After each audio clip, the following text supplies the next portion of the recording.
नमस्कार दोस्तों, स्वागत है मेरे ऑलराउंडर क्लास में। आज के क्लास में बताने वाले हैं ये मैथमेटिक्स का सवाल जो कि मोस्ट इम्पॉर्टेंट होने वाला है।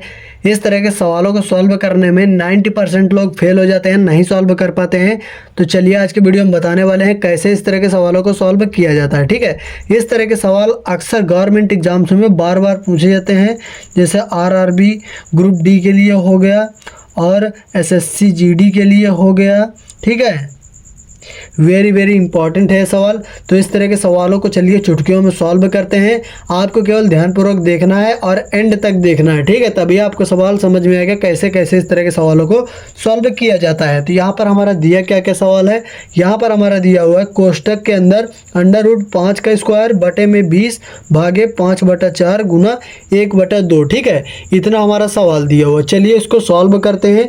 तो यहाँ पर सबसे पहले हमें किसको सॉल्व करना है, भाग को या गुना को, यहीं पर हमें डिसाइड करना होगा। ठीक है, तभी हम इस सवाल को सॉल्व कर सकते हैं। तो सबसे पहले हमें कोष्टक की अंदर वाली संख्या को सॉल्व करना है। ठीक है, ब्रैकेट के अंदर वाली संख्या को। तो चलिए सॉल्व करते हैं। तो यहाँ पर क्या करेंगे, सीधे से हमें 2 से और रूट को फिनिश कर देना है। ठीक है, 2 से रूट को फिनिश कर दिया तो ये हमारा कोष्टक पूरा हल हो गया। तो यहाँ पर कितना बचा, 5 बचा बटे में 20 बचा, और यहाँ पर कितना बचा, भागे, और यहाँ पर 5/4 गुने में 1/2 हमारा दिया हुआ। ठीक है, चलिए अब यहाँ पर सॉल्व करते हैं। तो यहाँ पर क्या करेंगे, अब हमें किसको सॉल्व करना है, भाग को सॉल्व करना है। तो जब भाग को सॉल्व करेंगे तो चलिए क्या आता है आगे देखते हैं। तो यहाँ पर रखेंगे 5/20 रखेंगे, और यहाँ पर भाग को जब सॉल्व करेंगे तो भाग को गुने में चेंज कर दिया। जब भाग को गुने में चेंज कर दिया तो ये जो हमारा 5/4 दिया हुआ है, तो ये संख्या हमारी एक दूसरे के व्युत्क्रम हो जाएंगे। तो 5/4 है तो यहाँ पर 4/5 हो जाएगा। तो यहाँ पर 4/5 हो गया, और यहाँ पर गुने में 1/2 हमारा ऑलरेडी दिया हुआ है। जब हमारा इस प्रकार फॉर्मेट में बन जाता है सवाल तो सीधे से हमें काटना होता है। ठीक है, तो चलिए काटते हैं। जो संख्या कट रही है, तो यहाँ पर ये 5 से ये 5 हमारा फिनिश हो जाएगा, और यहाँ पर 4 को काट देंगे 20 से। ठीक है, तो यहाँ पर 4 से कटा 20 हमारा, 4 पंचे 20, 5 बार में कटा। चलिए अब ये हमारा कितना बचा हुआ, यहाँ पर बचा ऊपर 1 गुना 1।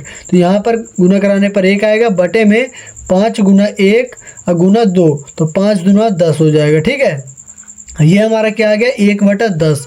और ये जो हमारा 1/10 निकल के आया है, यही हमारा हो जाएगा इस सवाल का आंसर। क्या हो जाएगा, आंसर। इस प्रकार इस तरह के सवालों को दोस्तों सॉल्व किया जाता है। ठीक है, क्या आप एक सवाल को सॉल्व करके आंसर बता सकते हैं? तो एक सवाल आपको दिया जा रहा है जिसका आंसर आपको कमेंट बॉक्स में बताना है। ठीक है, ताकि हम भी देख सकें कि ये सवाल आपको अभी समझ में आया है या नहीं आया। तो चलिए हम आपको एक सवाल देते हैं। तो यहाँ पर दिया जाएगा √ में 9, और यहाँ पर कोष्टक का स्क्वायर। ठीक है, और यहाँ पर बटे में 3 भागे, यहाँ पर आपको दिया जाएगा 9 बटे में, यहाँ पर आपको दिया जाएगा 3। ठीक है, समझ में आ रहा है, गुने में 1/2। आपको इसका आंसर कमेंट बॉक्स में फटाफट बताना। चलिए फटाफट बताइए क्या आ रहा है आंसर। जितना ज़्यादा आप मैथमेटिक्स के सवालों को सॉल्व करेंगे उतनी आपकी मैथमेटिक्स स्ट्रॉन्ग होती चली जाएगी। तो ज़्यादा से ज़्यादा मैथमेटिक्स के सवालों को सॉल्व करते रहिएगा। आपको कोई पाबंदी नहीं है, जहाँ से आपको अच्छी क्वेश्चन मिले, अच्छी नॉलेज मिले, वहाँ से आपको क्वेश्चन उठाकर सीखना है और सवालों को लगाना है। ठीक है, एंड आपको इसी टाइप के क्वेश्चन और चाहिए तो हमारे चैनल पर काफ़ी सारी वीडियो पड़ी हुई हैं, वहाँ से जाकर आसानी से सीख लीजिए कैसे कैसे इस तरह के सवालों को सॉल्व किया जाता है। लेकिन वीडियो को लाइक कर दीजिए। चैनल पर हमारे नए हैं तो चैनल को सब्सक्राइब भी कर लीजिएगा, क्योंकि इस तरह के मैथमेटिक्स के सवाल हमारे चैनल पर हमेशा अपलोड होते रहते हैं जो हमेशा गवर्नमेंट एग्जाम से रिलेटेड होते हैं। तो चलिए मिलते हैं नेक्स्ट वीडियो में, तब तक के लिए जय हिंद, वंदे मातरम।